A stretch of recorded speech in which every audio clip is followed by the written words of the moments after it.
السلام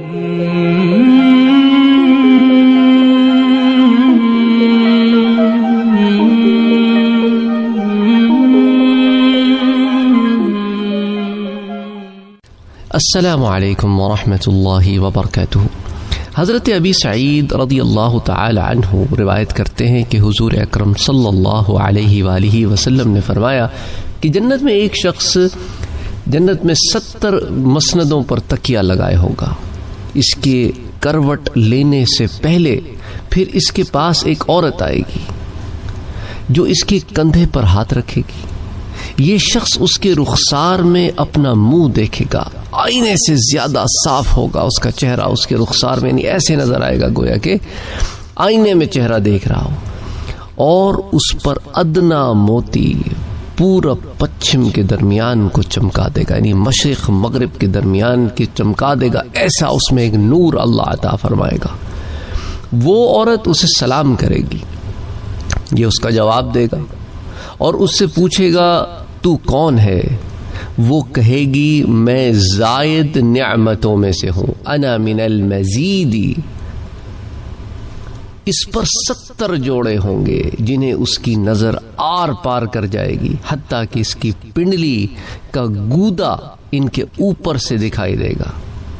اس عورت پر ایسے تاج ہوں گے کہ ان کا ادنا موتی مشرق و مغرب کے درمیان کو چمکا دے گا۔ اس روایت کو امام احمد نے روایت کیا ہے۔ اس روایت میں بہت سارے نکات ہیں جس پر میں آپ کے ساتھ بات کرنا چاہتا ہوں۔ پہلا نکتہ یہ ہے کہ جنت میں یہ جو شخص ہے جس یہ 70 مسندوں پر تکیہ لگائے ہوگا، اس کے کروٹ لینے سے پہلے تو یہاں پر ایک بات بتاتا چلوں کہ جنت میں نیند نہیں، بیٹھنا لیٹنا چلنا پھرنا آرام کرنا یہ سب کچھ ہوگا، لیکن تھکاوٹ کی وجہ سے نہیں ہوگا۔ اور انسان اگر سونا چاہے تو سو بھی جائے گا، وہ مسئلے کی بات نہیں ہے، لیکن جس طرح نیند انسان کو یہاں آتی ہے کہ نیند کا محتاج ہوتا ہے، وہاں محتاجی نہیں ہوگی، چاہے تو سارا وقت ہی جاگتا رہے، کوئی فرق نہیں پڑے گا۔ تو اب مطلب یہاں پر یہ ہے کہ مومن اپنے پلنگ پر، اپنے بیڈ پر جو اس کے لیے وہاں پر آرائش ہے اس پر بیٹھے گا تو اس کے نیچے اوپر تلے 70 مسندیں تکیوں کی طرح ہوں گی۔ یہ حالت تو لیٹنے اور کروٹ لینے سے پہلے کی ہوگی۔ پھر اس کا لیٹنا کروٹ لینا کیسے بستروں پر ہوگا وہ تو اللہ ہی بہتر جانتا ہے۔ جب انشاءاللہ تعالی وہاں جائیں گے تو وہاں دیکھ لیں گے کہ وہاں کے بچھونوں کا، وہاں کی مسندوں کا، وہاں کے پلنگوں کا کیا عالم ہوتا ہے، کیا رنگا رنگ وہاں پہ معاملہ ہوتا ہے، کیا رنگ برنگی چیزیں معاملات میں ہیں۔ بہرحال اب جو اگلی بات اس میں آتی ہے کہ اس کے پاس ایک عورت آئے گی جو اس کے کندھے پر ہاتھ رکھے گی، تو ڈیفینیٹلی کوئی اجنبی عورت تو ہوگی نہیں، اس کو عطا کی ہوئی بیویوں میں سے ہوگی، حور عین میں سے ہوگی، تو یہ عورت اس کی بیوی ہوگی آف کورس، ورنہ تو جنت ہے، وہاں پر تو یہ معاملہ ہے ہی نہیں نا دنیا والا۔ اور ہاتھ رکھنے سے اسے اپنی طرف متوجہ کرے گی، اپنے قرب کا اسے احساس دلائے گی کہ میں تیرے اتنے قریب ہوں۔ وہ محبت اور التفات سے، پیار سے اس کے کندھے پر ہاتھ رکھے گی، اور اللہ تعالیٰ نے اسے حسن و جمال میں اتنا اعلیٰ بنایا ہوگا کہ اس کے رخسار میں اپنا منہ دیکھے گا۔ یہ بھی میں آپ کو پہلے بتا چکا ہوں کہ حور جو ہے جنت کی، یہ انسانوں کے لیے حوریں بنائی گئی ہیں، اور جو جنات کے لیے بنائی گئی ہیں وہ جنات کے لیے بنائی گئی ہیں، لیکن حوریں جو ہے جو انسانوں کے لیے بنائی گئی ہیں یہ اولاد آدم سے نہیں ہیں، یہ جنت ہی کی پیدائش ہے، لیکن بنائی انسان کے لیے گئی ہے، لیکن اولاد آدم سے نہیں ہے۔ اس لیے اس کا حسن و جمال، ہر چیز ذرا الگ ہے، انسان تصور نہیں کر سکتا کہ ایسی کیسی بنائی کہ چہرے میں اس کے رخسار میں اپنا چہرہ دیکھ لے اور نظر اس سے آر پار ہو جائے۔ اور جب اس سے پوچھا جائے گا، جب وہ شخص اس سے پوچھے گا کہ اے ہاتھ رکھنے والی کاندھے پر، تو ہے کون جو اتنے قرب میں آ گئی ہے میرے کہ میں لیٹا ہوں؟ جو پوزیشن ہے نا لیٹنے کی، تو اس میں اتنا قرب تو وہی اختیار کر سکتا ہے جو بہت قریب ہو، تو اس سے جب پوچھے گا تو وہ کہے گی کہ میں تیری بیوی ہوں، ان نعمتوں میں سے تجھے عطا ہوئی ہوں جو رب نے تیرے لیے رکھی ہیں، تو تجھ کو دوسری نعمتیں اور دوسری بیویاں تیرے اعمال کے عوض دی گئی ہیں، اور میں تیری وہ خصوصی بیوی ہوں جو محض رب ذوالجلال کے فضل سے زائد دی گئی ہوں۔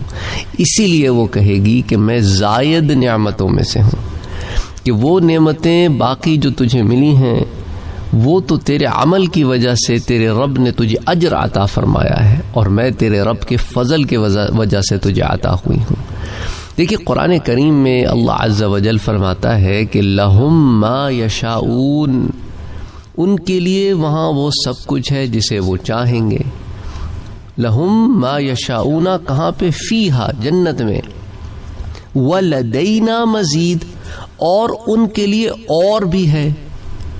تو ان کے لیے اور بھی ہے میں سے یہ ایک نعمت یہ بھی ہے کہ اس لیے وہ کہے گی کہ انا من المزید۔ تو قرآن کی اس آیت کی تفسیر اس حدیث میں ایک زاویہ یہ آ گیا۔ اسی طرح قرآن کریم میں اللہ تعالیٰ فرماتا ہے کہ للذین احسنوا الحسنى وزیادہ، تو حسنہ تو جنت ہو گئی، اور وہاں کی نعمتیں جو ہے یہ زیادتی جو ہے ان نعمتوں کی وہ اللہ کا دیدار ہے، اور اللہ تعالیٰ مزید انعام یہ فرمائے گا کہ یہ خاص بیوی عطیہ فرمائے گا۔ تو معلوم ہوتا ہوا کہ یہ بیوی دوسری بیویوں سے زیادہ حسین اور شفاف و پاکیزہ ہوگی، کیونکہ یہ رب کی طرف سے خاص عطیہ ہے، اس لیے ایک سے انفرادی حسن عطا فرمائے گا۔ یہ مختلف تاج پہنے گی، یہ مختلف تاج وہ بیوی ایک وقت میں نہیں پہنے گی، بلکہ آگے پیچھے کبھی وہ تاج، کبھی دوسرا، کبھی تیسرا۔ اسی لیے جو حدیث میں الفاظ آئے ہیں نا وہ ہے کہ وَإِنَّ عَلَيْهَا مِنَ التَّيْجَانِ، اس کے پاس تاجوں میں سے تاج ہوں گے، تو کبھی ایک تاج پہن لیا، کبھی کوئی تاج پہن لیا، اور اس تاج کا عالم یہ ہوگا کہ اس کا ایک ادنا موتی اتنا چمکدار ہوگا کہ مشرق و مغرب کو روشن کرتے۔ تو یاد رکھنا جنت میں پھر ان چیزوں کو دیکھنے کے لیے جنت کی نگاہ عطا فرمائی جائے گی، دنیا میں تو ہم انہیں دیکھنے کا تاب بھی نہیں رکھ سکتے۔ اس لیے جس بندے کو جو حور عطا ہوتی ہے وہ حور تو اسے دیکھتی ہے، وہ بندہ اسے نہیں دیکھتا۔ یہ بھی اللہ کا فضل ہے، اگر دیکھ لے تو دیکھ ہی نہیں سکے گا، اندھا ہو جائے گا۔ اس لیے جس کو بھی رویت ہوئی ہے خواب میں ہوئی ہے، روحانی طور پر ہوئی ہے کہ دنیا میں رہتے ہوئے خواب میں روحانی رویت ہو گئی۔ ہم ایسی رویت تو کر ہی نہیں سکتے، ہمارے پاس تو وہ معاملہ ہی نہیں ہے۔ اچھا اب آ جاتے ہیں اگلی روایت۔ حضرت ابو ہریرہ رضی اللہ تعالی عنہ اس کے راوی ہیں، تو وہ روایت کرتے ہیں کہ حضور صلی اللہ علیہ وآلہ وسلم باتیں کر رہے تھے، اور آپ کے پاس دیہات والوں میں سے ایک شخص تھا۔ تو دوران گفتگو حضور صلی اللہ علیہ وآلہ وسلم نے ارشاد فرمایا کہ جنتیوں میں سے ایک شخص اپنے رب سے کھیتی باڑی کی اجازت مانگے گا۔ رب اس سے فرمائے گا کہ کیا تو ان نعمتوں میں نہیں ہے جو تیرے دل کو بہتی ہیں، تو انہیں چاہتا ہے، تیری من پسند ہیں؟ وہ عرض کرے گا میرے رب ہاں میں ہوں تو ان نعمتوں میں، لیکن میں کھیتی کرنا چاہتا ہوں۔ چنانچہ وہ بیج بوئے گا تو پلک جھپکنے سے پہلے اس کا اگنا پورا ہوگا، کٹ جائے گا اور پہاڑوں کی طرح ہو جائے گا کہ او ساری کی سارا کھیت لد گیا اور ایک پہاڑ بن گیا اس کی ساری فصل کا۔ تو تب اللہ تعالیٰ فرمائے گا اے ابن آدم کوئی چیز تیرا پیٹ نہیں بھرتی۔ تو وہ بدوی بولا، جو بدو آدمی تھا، دیہاتی آدمی تھا، کہ رب کی قسم ایسا آدمی آپ قریشی یا انصاری ہی کو پائیں گے کہ وہ لوگ کھیتی باڑی والے ہیں، اور رہے ہم تو کھیتی باڑی والے ہیں ہی نہیں۔ حضور صلی اللہ علیہ وآلہ وسلم نے جب اس کا یہ جملہ سنا تو آپ ہنس پڑے۔ بخاری شریف کی یہ روایت ہے، اس کے متعلق جو ہے بعض تفصیلات اس پر بات کر لیتے ہیں۔ اول یہ کہ ایک آدمی اپنے رب سے کھیتی باڑی کی جو اجازت مانگے گا تو یہ شخص دنیا میں کھیتی باڑی کرتا تھا، کسان آدمی تھا، تو اسے شوق ہوگا، وہ اپنا شوق پورا کرنے کو یہ عرض کرے گا کہ باری تعالیٰ میرا دل چاہ رہا ہے، دنیا کی یاد آ گئی کہ دنیا میں کھیتی باڑی کرتا تھا، یہاں پر بھی کھیتی باڑی کروں. تو لوگ کہتے ہیں نا دنیا کی چیزیں یاد ہوں گی. ہاں ہوں گی، اچھی چیزیں یاد ہوں گی. برے لوگ اس طرح یاد ہوں گے کہ برے لوگ جو گناہگار کافر تھے، جو اپنے انجام کو پہنچ گئے نا، جو کافر جہنم میں، وہ بھی یاد ہوں گے. ان سے پوچھیں گے بھی جنتی، ہاں بھائی ہمارے رب کا وعدہ سچا ہوا کہ نہیں. اسی طرح بعض دوزخیوں سے جنت والے یوں کلام کریں گے کہ بھائی ما سلککم فی سقر، تم سقر میں کیا کر رہے ہو؟ تو بڑی بری جگہ ہے. قالوا لم نک من المصلین، وہ کہیں گے ہم نمازیں نہیں پڑھتے تھے. بہرحال اس پر پہلے بات ہو چکی ہے، لیکن کہنے کا مقصد ہے کہ چیزیں یاد ہوں گی تو وہ اپنے رب سے اپنی اس خواہش کا اظہار کرے گا. تو اب رب تعالیٰ فرمائے گا کہ بھئی تو اپنی من چاہی نعمتوں میں ہے، یعنی باغات میں ہے، تجھے کھیتی باڑی کی کیا ضرورت ہے؟ بھئی کھیتی باڑی تو وہاں کرتا تھا نا تو، کہ بھئی اتنی محنت سے ہل جوتتا تھا، سارا معاملہ کرتا تھا، کہ پھر اس کو فصل پروان چڑھتی تھی تو اسے بیچتا تھا، تو بیچنے کے بعد جو پیسے آتے تھے اس سے گھر چلتا تھا، یا اس فصل کا کچھ حصہ تو گھر لے آتا تھا، جو بھی معاملہ تھا. یہاں ضرورت ہی کوئی نہیں ہے، تو جو اپنے باغات میں لذت سے ہے، جنت میں جو چاہتا ہے کھاتا ہے، پیتا ہے، سیر کرتا ہے، آرام کرتا ہے. کھیت ضرورت تو دنیا میں تھی نا، یہاں تو تیری ساری ضرورتیں پوری ہو رہی ہیں، تو پھر یہ تیری خواہش کا مقصد کیا ہے؟ تو بس لیکن وہ کہے گا کہ میں چاہتا ہوں باری تعالیٰ کھیتی باڑی، اس کی خواہش پر پھر اسے بیج دیے جائیں گے. وہ اسی طرح زمین، جنت کی زمین میں بیج پھینک دے گا، جیسے کسان پھینک دیتے اس کو ہل جوتنے کے بعد نا. وہاں تو ہل جوتنے کی ضرورت ہی نہیں ہے، وہ تو ایسی ڈال دے گا. تو اس کا مطلب یہ نہیں ہے کہ وہاں پہ اسے بیل دیے جائیں گے، پھر وہ زمین کو نرم کرے گا، وہاں ہل چلے، ایسا معاملہ ہی نہیں ہے. اچھا یہاں پر بھی علماء لکھتے ہیں کہ پہاڑی علاقوں میں یوں ہی بیج جو ہے نا یہ پھینک دینے سے جم جاتے ہیں، اور وہ تو جنت کی زمین ہے، وہاں تو معاملہ ہی کچھ اور ہے. بہرحال وہ جو ہے وہ جو بھی معاملہ ہو وہ ڈال دے گا. اس کے بعد جو روایت میں الفاظ آتے ہیں تو پلک جھپکنے سے پہلے اس کا اگنا پورا ہوگا، کٹ جائے گا، پہاڑوں کی طرح ہو جائے گا. تو یعنی ان تمام کاموں میں تو دنیا میں وقت لگتا ہے نا، فصل آنن فانن تو نہیں کھڑی ہو جاتی، لیکن وہاں کا معاملہ الگ ہے. وہاں پر ان تمام کاموں میں وقت نہیں لگے گا، نہ اسے کوئی محنت کرنی پڑے گی. بیج ڈالے گا اور سامنے کھیتی کٹی ہوئی، بالکل کھڑا ہوا پہاڑ کے پہاڑ سامنے ہوں گے. پورا پروسیس وہ اپنی آنکھوں سے دیکھ رہا ہوگا. اور جہاں تک اس بات کا تعلق ہے کہ اللہ تعالیٰ فرمائے گا کہ اے ابن آدم کوئی چیز تیرا پیٹ نہیں بھرتی، تو فرمایا نبی صلی اللہ علیہ وسلم نے کہ لوگ جس حال میں جئیں گے اس حال میں مریں گے، اور جس حال میں مریں گے اسی حال میں قیامت میں اٹھیں گے. یہ شخص زندگی میں کھیتی کرتا تھا اور شوق بھی اس کو وہی رہا، وہاں پر بھی اس کا یہی خیال رہا کہ بھائی اسی طرف اس کا دھیان گیا، کیونکہ ساری زندگی یہاں کھیتی باڑی کی ہے تو وہاں پر بھی اس کا شوق ہوا. اچھا اسی طرح جیسے علماء لکھتے ہیں کہ حضرت بلال رضی اللہ تعالی عنہ اذان کہتے ہوئے اٹھے گے. اور اسی طرح علماء لکھتے ہیں کہ حضور صلی اللہ علیہ وآلہ وسلم کے عاشق اللہ اکبر وہ پھر عاشقوں کی کیفیت میں اٹھیں گے. تو کہنے کا مقصد ہے کہ جس چیز کی تڑپ تھی نا یہاں پہ، گو اس چیز میں محنت و مشقت بھی حاصل تھی، تو گویا وہاں پر بھی وہی تڑپ زندہ ہوگی. اب رہا اس بات کا تعلق کہ وہ بدوی، وہ دیہاتی کہنے لگا کہ رب کی قسم ایسا آدمی آپ قریشی یا انصاری ہی کو پائیں گے کہ وہ لوگ کھیتی باڑی کرتے ہیں. تو یعنی مکے والے کچھ لوگ اور مدینے والے عام لوگ ہی کھیتی باڑی کرتے تھے، کیونکہ مکے میں بھی یہ بڑے بڑے سردار جو تھے نا، ان کے طائف میں انگور کے باغات تھے. مثال کے طور پہ جیسا کہ آپ نے سیرت النبی صلی اللہ علیہ وآلہ وسلم میں بھی پڑھا کہ حضور اکرم صلی اللہ علیہ وآلہ وسلم جب طائف گئے اور طائف والوں نے حضور صلی اللہ علیہ وآلہ وسلم پر پتھر برسائے، تو آپ صلی اللہ علیہ وآلہ وسلم نے جس باغ میں آپ داخل ہوئے وہ باغ مکے کے دو سرداروں کا تھا، بنو امیہ سے ان کا تعلق تھا، عتبہ اور شیبہ، اور اس وقت باغ میں بھی موجود تھے. انہوں نے اپنے غلام عداس کو بھیجا، بڑی تفصیل سے آپ کو میں پہلے بتا چکا ہوں. تو مکے والوں میں بھی کچھ لوگ جو مالدار تھے، انہوں نے طائف میں زمینیں خریدی تھیں، وہاں ان کے باغات تھے. اور اسی طرح جو ہے مدینے والے تو کھیتی باڑی کرتے ہی تھے.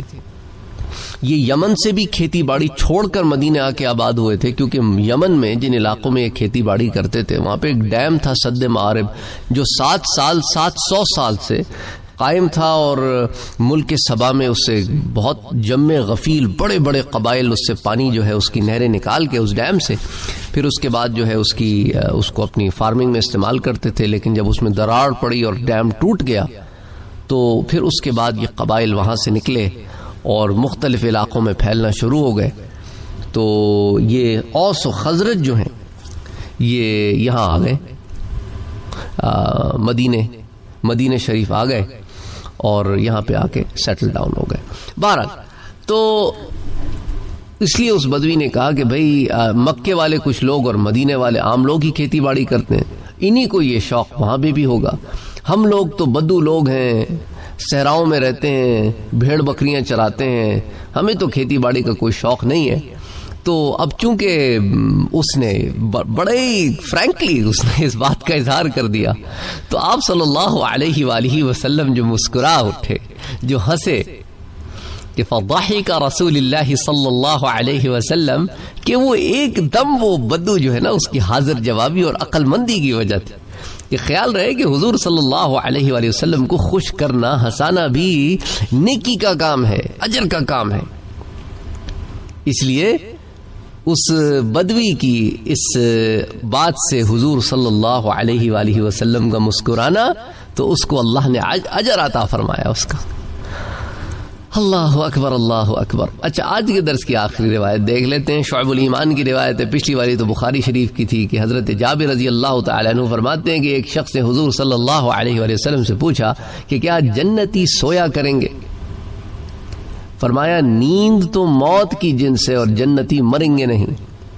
اس لیے علماء یہی کہتے ہیں، لوگ پوچھتے نا اگر میرا دل کرے سونے کو، کیونکہ جنت میں تو ہے نا کہ ہر خواہش پوری ہوگی.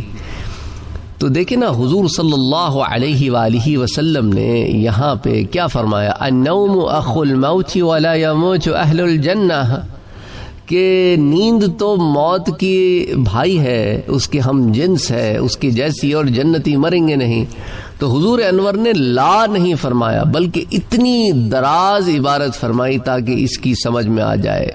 وہاں موت، اونگ، غشی، بے ہوشی، نشہ، غرض کے غفلت پیدا کرنے والی، عقل خراب کرنے والی کوئی چیز نہیں ہوگی. صرف لا پہ اکتفا نہیں کیا. تو اس لیے لوگ کہتے ہیں جی اگر خواہش ہوگی تو، ہمارے ہاں بھی تو لوگ پیچھے پڑ جاتے ہیں نا. تو کیونکہ قرآن کہتا ہے جو چیز چاہو گے وہ ملے گی. میں کہتا ہوں اس کو کہ اس کا بھی جواب قرآن میں ہی موجود ہے نا. وہ چیز اگر جنت کے شایان شان ہوگی تو ملے گی، شایان شان نہیں ہوگی تو بندہ خواہش کا اظہار ہی نہیں کرے گا. تو جب کیا نیند جنت کی شایان شان ہے؟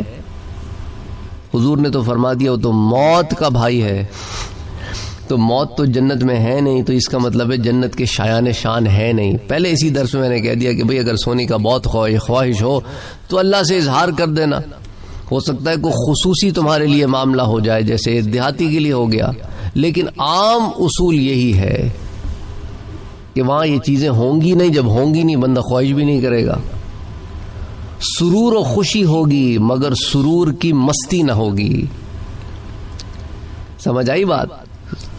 سرور و خوشی تو ہوگی مگر سرور کی مستی نہ ہوگی. ورنہ جو عاشق لوگ ہیں وہ تو رب کا دیدار کر کے اللہ اکبر مر جائیں، حضور صلی اللہ علیہ وآلہ وسلم سے ملاقات ہو اور جان نکل جائے. عشق میں، محبت میں، پیار میں، تو وہاں وہ معاملہ ہی نہیں ہے. اس لیے وہاں خوشی تو ہے، سرور بھی ہے، مگر وہ سرور اس کیفیت میں نہیں پہنچے گا کہ بندے کی جان نکل جائے. امید کرتا ہوں کہ اس سے معاملہ آپ کو سمجھ میں آ گیا ہوگا. السلام علیکم ورحمۃ اللہ وبرکاتہ.